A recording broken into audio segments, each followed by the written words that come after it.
Sa pagandang araw sa ating lahat, this is Marky Lifestyle once again. So for today's video mga ka-lifestyle, let's talk about OLA.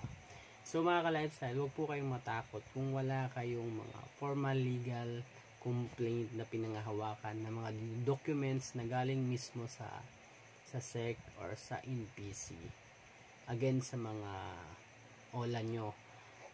Okay, huwag kayong matakot kasi honestly speaking, wala po ako mga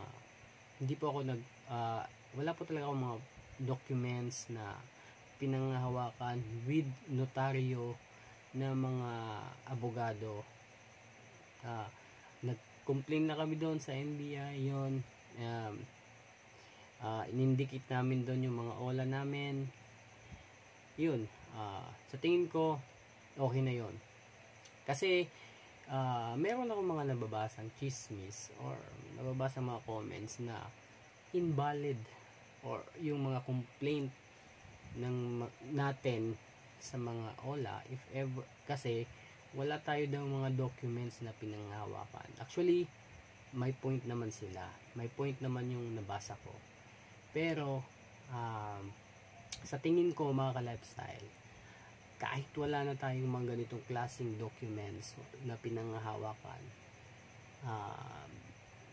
as long as lahat ng online lending application is napakaraming complaint, I know for sure asikasuhin to ng NBI, gagawan to ng action someday. Kasi yung documents, proof kasi yun na yun, nag-complain tayo kasi naka-indicate din doon yung pangalan natin, address, din yung mga OLA natin. So kumbaga para sa akin, medyo nawawala yung privacy natin, right? So mga ka-lifestyle, nasa sa inyo pa rin yan kung gusto nyo ng ganong klaseng supporting documents na if ever na mangharas sa inyo na OLA, meron kayong maipakita. If ever na makipag settlement sa barangay, meron kayong maipakita kung bakit hindi na kayo nagbabayad, nakapag-decide na kayo na hindi magbayad. Kasi yun, yung documents na yun, dun milalagay kung bakit meron kasi dun milalagay kung bakit hindi ka na nagbabayad kasi tinakot ka, yun, illegal na way sa paniningil, dun lahat naka-indicate. So kung wala ka nun, wala kang may papakita. So yun yung iniisip ng ibang tao, di ba? So for formality, dapat meron kayong ganon. So if ever na magkaroon ng settlement, barangay settlement, meron kayong maipakita na evidence na yun, na nag-complain kayo, na hinaras kayo, na tinakot kayo. So ganun yun. Pero in my case, lahat naman ng mga text na pananakot sa akin, lahat pati yung sa mga contacts ko dati na sa akin, screenshot ko. So pwede ko rin yung gamitin na evidence sa kanila if ever na yun, magkaroon ng barangay settlement. Pero malabong mangyaring ganun kasi alam na ng mga online lending application na meron talagang paglabag silang ginagawa. That's why nagdadalawang isip din yan sila if magsasampo pa sila ng kaso na posible rin naman kasi hindi dinggin. Kasi nga based on my analysis, napakarami po talagang complainant ng lahat ng online lending application.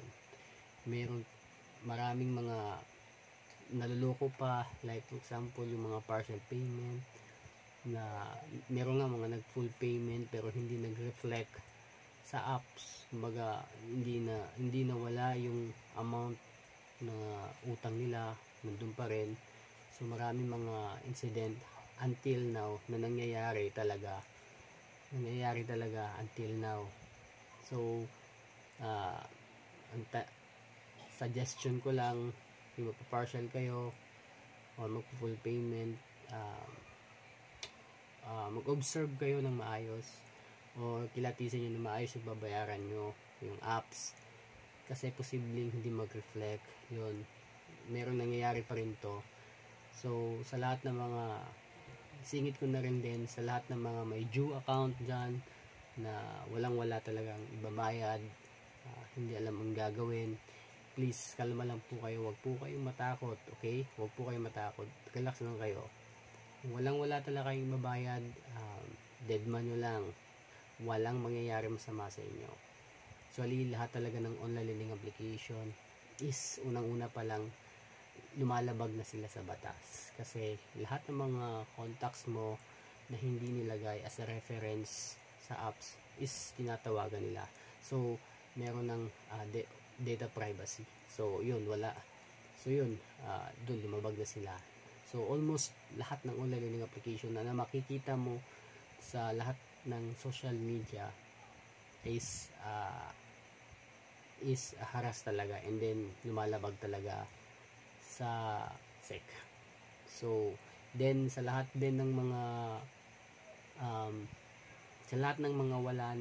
wala na sa SEC, I mean sa Play Store ng mga apps, huwag nyo nang bayaran kasi dinilit or winalis na ng Play Store yan, ibig sabihin. Especially yung mga ni-raid na walang-wala na talaga dyan pero naniningil pa, sino babayaran nyo, diba?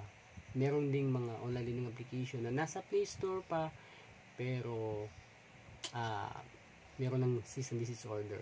So, wag nyo nang bayaran yan, okay? Kasi soon, magsa-shutdown na rin yan. Kasi bagal talaga maglinis ni Play Store. Ewan ko kanino siya makikapag-communicate, sa SecBar, sa NPC, CIC. So, maraming procedure pang hinihintay or ginagawa para malinis na talaga totally yung Play Store. Kasi maraming mga apps or OLA na raid na pero still nandyan pa rin. Okay? So, yun mga ka-lifestyle. Yun yung latest updates natin. So, I hope na meron kayong nalaman. So, again, lahat ng mga natatakot kasi dahil walang mga formal complaint na pinanghahawakan, like documents, wala kayo na with pirma talaga or notaryo ng abogado, huwag po kayong matakot. Pwede naman kayong pumunta doon sa PAO, yung malapit sa inyo, yung Public Attorney's Office. So, punta kayo doon, ano tawag doon, i-ano nyo yung situation nyo, kung ano yung gagawin. So, alam nila yan, alam nila. So, once again, kung wala kayong mga ganong klaseng documents, huwag kayong matakot kasi okay lang po talaga yan. Pero kung meron naman kayo, much better, di ba? At least meron ka pinanghahawakan na yun, tinakot kayo, so that's why na-complain kayo. So that's why meron kayong papel na pinanghahawakan na pwede nyong gamitin talaga if ever na merong mangyaring barangay settlement. Okay? So, ganun pa man, I hope na lahat ng mga biktima ng online lending application is nakakahinga na ng magaan, nakaka-relax na, especially yung mga kawawang mga contacts natin. Sana okay pa sila kasi sila yung second options ng mga OLA agents. Sila yung second options na tatakutin. So, yun lang mga ka-lifestyle. Once again, this is Marky Lifestyle. Lahat ng mga may problema sa online lending application, huwag po kayong matakot. Sinasabi ko sa inyo, lilipas din yan 3 to 4 months. Never po yan silang magkakaso sa ating mga ka-lifestyle. Maniwala kayo, never po. Kasi mga fourth option na nila yan, yung mga ganong klaseng magkakaso sa atin. 3 to 4K lang magkakasuhan pa tayo, diba? So, hindi, malabong mangyari po yan. So, once again, sa lahat ng mga sumusubaybay sa ating channel, please don't forget to like, share, subscribe sa ating channel. Okay? So, God bless ating lahat mga ka-lifestyle. Peace.